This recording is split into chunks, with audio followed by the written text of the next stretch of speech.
Yeah.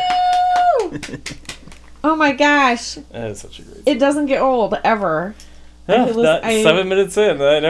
Nope. Not bored. I was just kind of casually listening as we were talking. But Never will be. I was telling Phil during the break, I played bass in high school and middle school. And I always, for a long time, I would look for vocals because I was in choir and I was a singer.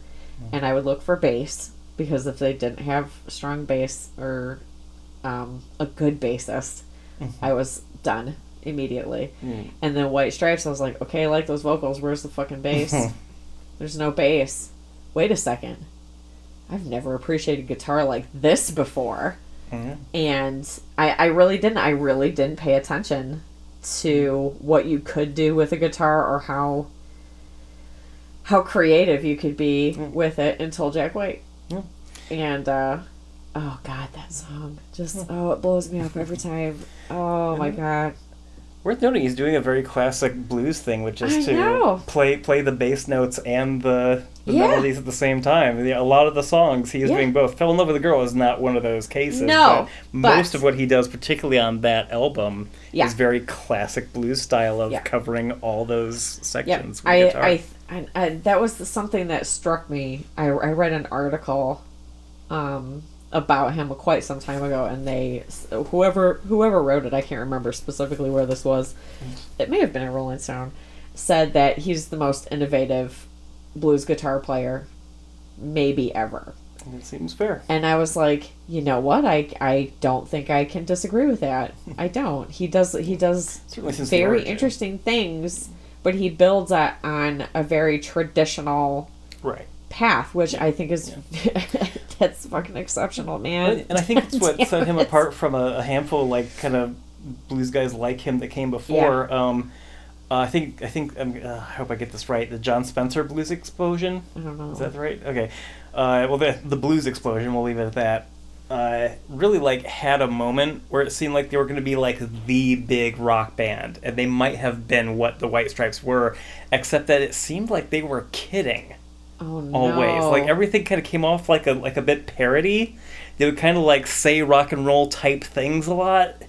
And it all just kind of felt a little like they're making fun of rock and roll, right? Like they're playing rock and roll, but it's to make fun of it, isn't it? Like that's just kind of how it came off. Huh. And as a result, like a lot of fans of the band after a few albums kind of started to feel like are they making fun of us? Like should we feel like the joke's on us for listening to them and like buying into this thing when it seems like they're telling us they're not serious? Huh. And when Jack White came along, he was doing a lot of the same kind of stuff with like punking up the blues tradition, except like he clearly meant it. Yeah, like he was a student of the form, right? In a way that the Blues Explosion didn't really seem to be. Interesting. I have not heard of this band. I don't know anything about them. For me, I don't know them much of their stuff. I think John Spencer Blues Explosion, but what I know of them, it's like this seems like a joke band. It seems like a parody. Like it's really good blues music, but the singer doesn't sound serious. Oh,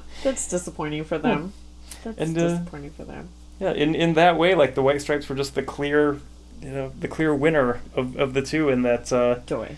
If the point is to get people to like blues music, one of them is doing it. One of them is succeeding. Mm-hmm. So this is also I had a really good day at work. I feel like I really did a really good job, and I need to listen to something that makes me feel really good, like as loud as possible. Mm-hmm. It's always this song. I'm like, where's Blonde Biscuit? Where's Blonde Biscuit? Like you said, several blistering solos throughout that track. You say blistering like it's a bad thing. Whew. No, I mean it is a good thing. Like I get goosebumps and like my hair stands up when I hear with those solos, man. I don't need anything. I don't need anything else. I just want to hear those guitar solos. I didn't know guitar could do that to me. I've always liked guitar. I just didn't know it could hit me in my bones like that. Oh, fuck you, Jack. I just love it so much. So a pedal nerd might correct me, a guitar pedal nerd, but I believe what's happening in that song is he's using an octave pedal to get some of those really high reaching parts of the solos. I would admit he does. I mean, if you have ever watched him play live, he always has lots of pedals. Not like a lot, but he's got 2 or 3 of them. Well, and the reason I bring it up is selectively this. in front of him. The selectively is the point. Yeah, no, he's like he very has, picky. From what I've seen, he generally has about 3. Yeah, and I was going to say, it's normally 2 or 3. And the idea that it's a minimalist band is like, well, the point is that he's an exceptionalist. Yes. Like, he has these very strict limitations to put on something and then go, and now I'm going to break that rule. Right. So by throwing the octave pedal on a handful of songs, that's him kind of going like, I'm going to make rules, but you can't make me stick with them. That's one of the things that I really like about his playing. Everything is very intentional. Right. And everything, it doesn't have to make sense to anybody else because he knows exactly what he wants it to sound like, and he knows exactly how to get that to happen. And that's fucking incredible. Yep. You like my blue stuff? I'm going to put out my difficult album that's half marimba. And it worked. We were talking about that too during one of the last songs. Is that I'm coming from Southeast Michigan, and growing up, he's not that much older than us. Right.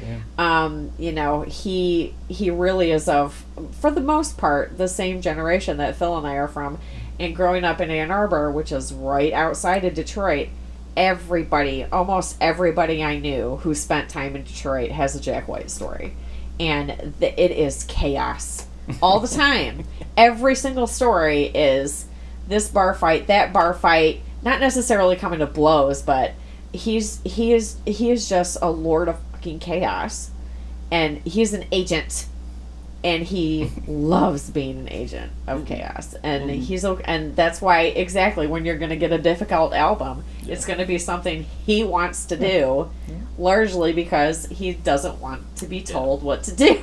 So, and like when he sets rules, he sets his own rules. He has his own rhythm all the time. I think the point of the White Stripes being just him and Meg was so he could unleash that chaos on stage without worrying that he's going to throw off anyone else, and knew that she could handle it. Yep. So yeah, everybody had a Jack White story. I felt very out of place that I didn't have a Jack White story. Yeah. But a lot of the people who were like bar hopping and going to concerts and doing that scene in Detroit around that time in the late 90s, they all had a Jack White story. There was this black-haired fuck.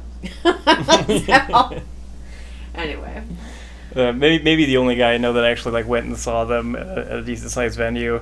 Just kind of came back going I've never seen anything like that. I didn't realize I had never just seen a guy rock out on guitar with no restraints in my life, but now I have, and it's felt new. Yeah, it did. Yes, exactly. Yes.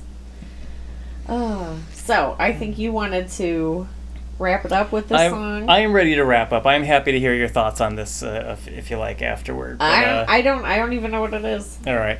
So on the other end of the spectrum of chaos, this is just a very tight, controlled song. It's it's a little romantic, and it's just all about the simplicity of the Kills that I love. So to top us off, maybe we'll talk about it a little more. This is Wild Charms by the Kills. All right.